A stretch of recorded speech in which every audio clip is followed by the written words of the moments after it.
DJ Amit Kumar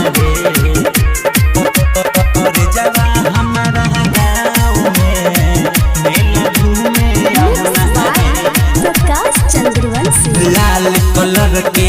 हो करे जब के सुट सलवार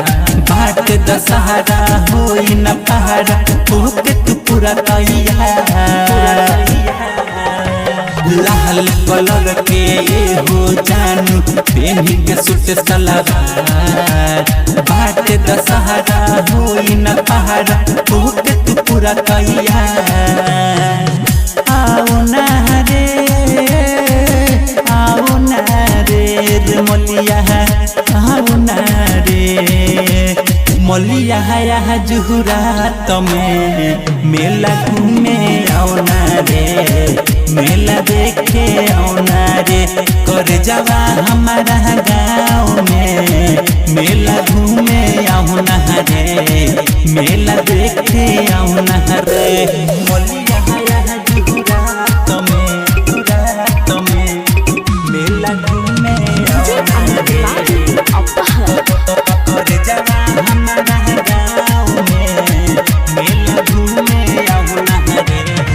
चटकिया बाऊ समोसा किया बाऊ और झूला बाऊ झूलुआ पर घर से जल्दी ये करे जाए हरा रहब हम पुलवा पर।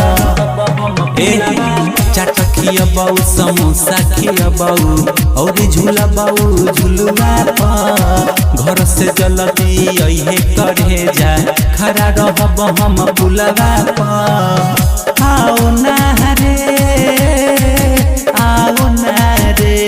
मलिया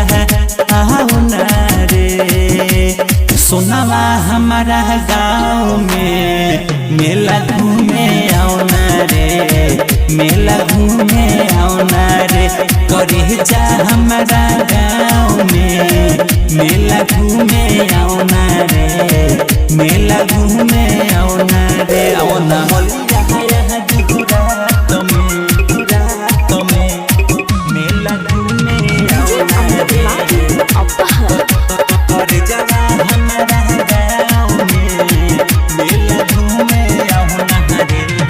सत्या प्रकाश रवि राहुल के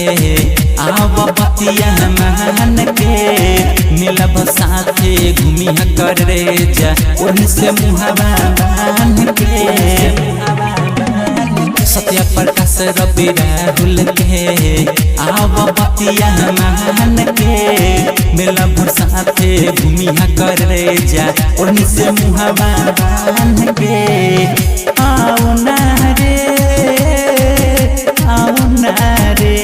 मलिया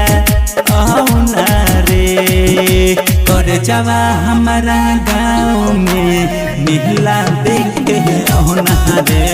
मेला घूमे आओ ना रे सोनावा हमारा गाँव में मेला घूमे आओ